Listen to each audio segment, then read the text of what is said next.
Tidak dilihat sama siapapun pada saat mereka mengerjakan. Pada saat ini kita bisa melihat dekorasi bunga yang ditata dengan indah dan rapi. Tetapi bisa jadi buat kita, ya udah ini biasa saja. Tetapi kita tidak mencari itu. Tetapi yang menjadi pegangan hidup kita adalah kita selalu melakukan apa yang baik dalam hidup kita. Maka tadi persis dikatakan, caranya Tuhan itu sungguh unik. Dan bahkan bisa jadi tidak kita mengerti di luar pemikiran kita manusia. Maka saya tadi sangat tertarik sekali dengan doa pembuka. Dikatakan begini, ajarilah kiranya kami, caramu bergaul dengan kami. Kita selalu mohon di dalam doa-doa kita, dalam ekaristi kita, untuk selalu sehati, sepikir, sejiwa, seperasaan dengan Tuhan sendiri. Hanya mungkin terjadi kalau kita punya relasi yang semakin hari semakin intim dengan Tuhan. Supaya apa yang Tuhan pikirkan, kita pikirkan. Yang Tuhan ucapkan, kita ucapkan. Yang Tuhan katakan, yang Tuhan berbuat, kita juga berbuat. Semakin hari kita semakin menyelaraskan hidup kita. Sebagaimana pasangan suami istri ya. Semakin tahun, lihat wajahnya makin mirip. Moga-moga hidup kita pun juga tiap hari, dengan doa-doa kita, dengan ketekunan kita berbuat baik, wajah kita mirip dengan wajahnya Tuhan Yesus. Dalam nama Bapa dan Putra dan Roh Kudus, amin. Rahmat Tuhan kita Yesus Kristus, cinta kasih Allah, dan persekutuan Roh Kudus bersamamu. Dan bersama rohmu. Frater, suster, ibu bapak, saudara-saudari, teman-teman muda, serta anak-anak yang dikasihi Tuhan. Selamat pagi semuanya. Mari kita datang kepada Tuhan di hari yang baru ini, mengucap syukur dan berterima kasih atas segala penyertaan dan kasih karunia-Nya kepada kita di hari yang lalu. Dan kita bersama-sama datang mohon ampun atas segala dosa dan kelemahan kita, agar kita sungguh layak dan pantas merayakan misteri suci ini. Tuhan Yesus Kristus, Engkau diutus menyembuhkan orang yang remuk redam hatinya. Tuhan kasihanilah kami. Engkau datang untuk memanggil orang yang berdosa. Kristus kasihanilah kami. Engkau duduk di sebelah kanan Bapa sebagai pengantara kami. Tuhan kasihanilah kami. Semoga Allah yang Maha Kuasa mengasihani kita, mengampuni dosa kita, dan menghantar kita ke hidup yang kekal. Amin. Marilah berdoa. Dalam ekaristi ini kita juga memohon rahmat Tuhan untuk kemudahan dan kelancaran dalam perjalanan ziarah 9 Gua Maria bersama WK Cabang dan WK Ranting Santo Yakobus. Semoga Tuhan selalu menyertai perjalanan rohani dari pagi ini hingga sore nanti. Semoga mereka semua dilindungi dalam keadaan sehat, berlimpah berkat, dan mendapatkan buah-buah rohani. Allah Bapa kami di surga, ajarilah kiranya kami caramu bergaul dengan kami. Dan semoga kami percayakan sabda janjimu, yaitu Yesus Mesias cahaya hidup kami. Demi Yesus Kristus Tuhan dan pengantara kami, yang hidup dan berkuasa, kini dan sepanjang segala masa. Mari kita bertekun dalam firman Tuhan. Bacaan dari surat Rasul Paulus kepada jemaat di Efesus. Saudara-saudara, kalian telah mendengar tentang tugas penyelenggaraan kasih karunia Allah yang telah dipercayakan kepadaku demi kalian, yaitu bagaimana rahasianya telah dinyatakan kepadaku melalui wahyu, seperti yang pernah kutulis dengan singkat. Apabila kalian membacanya, kalian dapat mengetahui pengertianku mengenai rahasia Kristus. Pada zaman angkatan-angkatan dahulu, rahasia itu tidak diberitakan kepada umat manusia, tetapi sekarang dinyatakan dalam roh kepada rasul dan para nabinya yang kudus. Berkat perwataan Injil, orang-orang bukan Yahudi pun turut menjadi ahli waris, menjadi anggota-anggota tubuh, serta peserta dalam janji yang diberikan Kristus Yesus. Dan aku telah menjadi pelayan Injil itu, menurut pemberian kasih karunia Allah yang dianugerahkan kepadaku sesuai dengan karya kekuasaannya. Sebenarnya aku ini orang yang paling hina di antara segala orang kudus. Tetapi kepadaku telah dianugerahkan kasih karunia untuk memberitakan kepada orang-orang bukan Yahudi kekayaan Kristus yang tidak terduga itu. Aku diutus menyatakan apa isi rahasia yang telah berabad-abad tersembunyi dalam Allah, pencipta segala sesuatu. Maksudnya supaya sekarang ini berbagai ragam hikmat Allah diberitahukan oleh jemaat kepada pemerintah-pemerintah dan penguasa-penguasa di surga sesuai dengan maksud abadi. yang telah dilaksanakan Allah dalam Kristus Yesus, Tuhan kita. Di dalam Dia kita beroleh keberanian dan jalan menghadap kepada Bapa dengan penuh kepercayaan oleh iman kita kepadanya. Demikianlah sabda Tuhan. Syukur kepada Allah.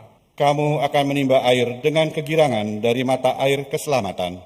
Kamu akan menimba air dengan kegirangan dari mata air keselamatan. Sungguh, Allah itu keselamatanku. Aku percaya dengan tidak gemetar, sebab Tuhan Allah itu kekuatan dan mazmurku. Ia telah menjadi keselamatanku.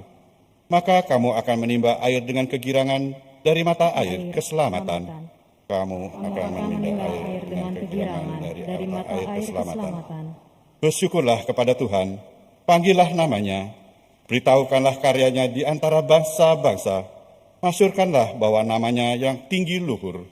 Kamu akan menimba air dengan kegirangan dari mata air keselamatan.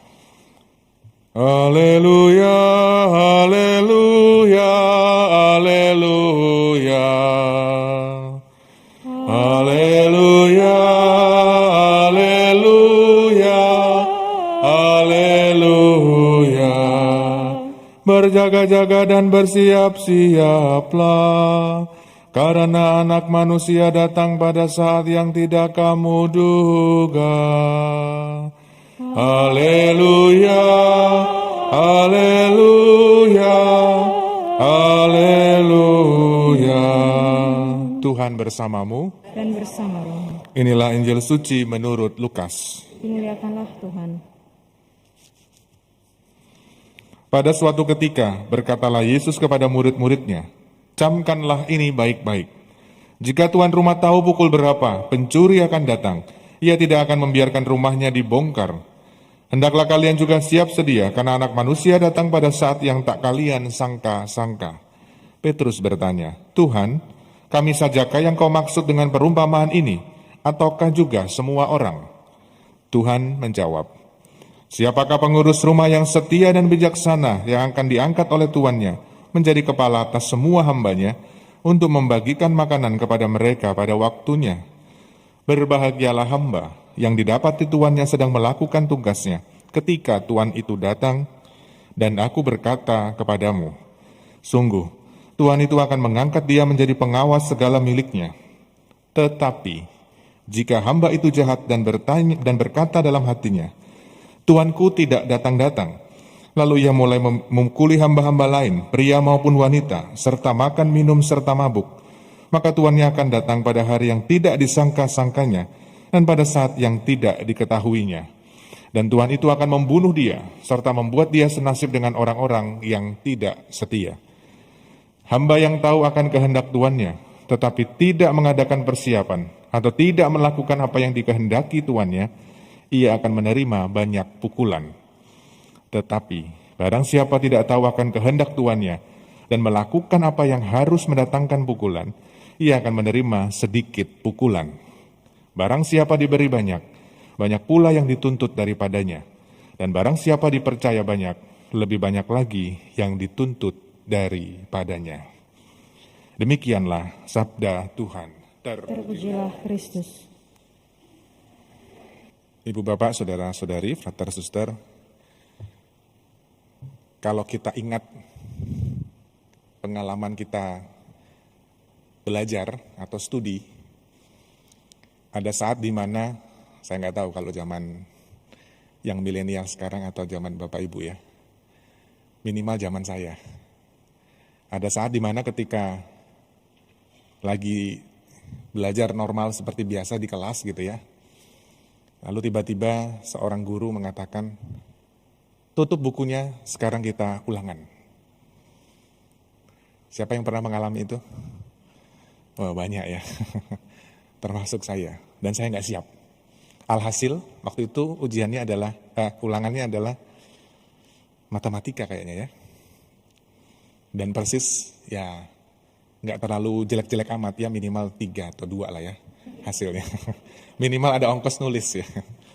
Dan benar-benar nggak siap sama sekali. Ya berarti menunjukkan bahwa ketika saya di kelas pun, pikiran, konsentrasi saya tidak mengarah kepada pelajaran itu, atau ya dengan kata lain, ya memang dasarnya memang nggak bisa matematika gitu ya, dengan berbagai macam alasan-alasannya.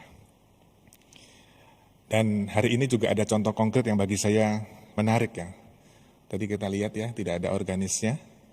Lalu Bu Peggy, entah ditunjuk, entah dengan sukarela, lalu bersiap untuk bermain organ untuk menemani kita mengiringi musik. Itu bisa jadi, saya nggak tahu Bu Peggy ada deg-degan nggak tuh awalnya. Ini nggak ada organisnya gimana gitu ya. Dalam pengalaman hidup kita sehari-hari ada saat di mana kita mengalami situasi-situasi yang mengejutkan. Ada pengalaman-pengalaman kita mengalami situasi yang di luar prediksi kita, tak terduga. Hari ini ibu-ibu atau mungkin nggak ada ya karena WK. Jadi ibu-ibu yang akan berangkat ziarah ya hari ini ya, berziarah. Ziarah itu dalam bahasa Jawanya ziaroh. Siji sing tiarah. Jadi satu fokusnya tujuan. Tapi nanti lihat, ceritakan kepada saya. Akan menemukan banyak situasi-situasi yang bisa jadi di luar prediksi. Entah ketika waktu Rosario, di luar prediksi Romo, tiba-tiba di sini saya tuh ada tahu gejrot, ada bakmi, ada apa, macam-macam ya gitu. Dan situasinya juga unik-unik. Tapi sederhana sekali itu sangat manusiawi dan itu muncul. Tanpa kita minta, tanpa kita duga. Dan itu tiap kali kita dalam situasi yang bisa jadi gak siap. Kita gak siap. Misalnya, Pak Iwan, tadi Mas Pur tanggapannya referennya seperti apa? Bunyinya. Lupa. Belum selesai misa, gak siap. Gak tahu kalau romonya nunjuk katanya. Bapak Ibu saudara-saudara yang terkasih, bacaan Injil khususnya, acap kali sering kita dengar, tapi lewat begitu saja. Tuhan selalu tiap kali, kerap kali mengingatkan saya, mengingatkan kita semua, selalu untuk siap sedia. Menjadi hamba yang setia dan bijaksana. Setia jelas, kita sungguh-sungguh menunggu, menanti, melakukan apa saja yang baik, entah mau dilihat orang, entah mau diapresiasi orang, atau bahkan tidak dilihat sama sekali, tetapi tetap kita melakukan sesuatu yang baik. Bisa dibayangkan juga, beberapa kali saya suka ngintip di situ ya, ada kaca sedikit. Ini ibu-ibu yang dekor ini, acap kali mereka hari Jumat itu ya, saya lihat kadang-kadang, ya sudah mereka mendekor 2-3 orang. Nggak ada yang lain kan. Nggak dilihat sama siapapun pada saat mereka mengerjakan, pada saat ini kita bisa melihat dekorasi bunga yang ditata dengan indah dan rapi. Tetapi bisa jadi buat kita, ya udah ini biasa saja. Tetapi kita tidak mencari itu. Tetapi yang menjadi pegangan hidup kita adalah kita selalu melakukan apa yang baik dalam hidup kita. Maka tadi persis dikatakan caranya Tuhan itu sungguh unik dan bahkan bisa jadi tidak kita mengerti di luar pemikiran kita manusia. Maka saya tadi sangat tertarik sekali dengan doa pembuka. Dikatakan begini, ajarilah kiranya kami caramu bergaul dengan kami. Kita selalu mohon di dalam doa-doa kita, dalam ekaristi kita untuk selalu sehati, sepikir, sejiwa, seperasaan dengan Tuhan sendiri. Hanya mungkin terjadi kalau kita punya relasi yang semakin hari semakin intim dengan Tuhan. Supaya apa yang Tuhan pikirkan, kita pikirkan. Yang Tuhan ucapkan, kita ucapkan. Yang Tuhan katakan, yang Tuhan berbuat, kita juga berbuat. Semakin hari kita semakin menyelaraskan hidup kita. Sebagaimana pasangan suami istri ya. Semakin tahun, lihat wajahnya makin mirip. Moga-moga hidup kita pun juga tiap hari dengan doa-doa kita, dengan ketekunan kita berbuat baik, wajah kita mirip dengan wajahnya Tuhan Yesus. Agunglah misteri iman kita, penyelamat dunia, selamatkanlah kami, karena melalui salib dan kebangkitan-Mu, Engkau telah membebaskan kami. Marilah berdoa. Dalam kelemahan dan kerapuhan kami ya Tuhan, kiranya Engkau senantiasa, selalu dan senantiasa menuntun dan menyertai perjalanan hidup kami. Semoga hari demi hari kami sungguh-sungguh mengusahakan kesetiaan dan kebijaksanaan dalam hidup kami, agar kami pun pada saatnya didapati oleh-Mu sungguh setia dan bijaksana. Demi Kristus Tuhan dan pengantara kami. Amin. Brother, suster, ibu bapak, saudara-saudari yang terkasih, terima kasih atas kebersamaan kita dalam Ekaristi pagi ini. Selamat dan profesiat untuk ibu-ibu dari WK, baik cabang ataupun ranting, Santo Yakobus, dalam peziarahan yang akan dimulai pagi ini. Semoga semua dapat berjalan dengan lancar, nikmati wisata rohani ini dengan sungguh-sungguh. Semoga kesetiaan Anda sekalian berdoa bersama Bunda Maria boleh membawa berkat dan juga kebahagiaan dalam hidup kita semua. Titip salam buat Bunda Maria. Ya. Terima kasih kepada seluruh petugas liturgi, lektor, prodiakon, koster, pastior, tatip, timave, prodiakon, dan kita semua yang hadir dalam Ekaristi pagi ini. Kita akhiri Ekaristi kita dengan memohon berkat Tuhan. Tuhan bersamamu. Dan bersama rohmu. Allah Bapa yang Maha Baik senantiasa menyertai dan memberkati kita sekalian dalam nama Bapa dan Putra dan Roh Kudus. Amin. Saudari dan saudaraku terkasih, pergilah misa sudah selesai. Syukur kepada Allah.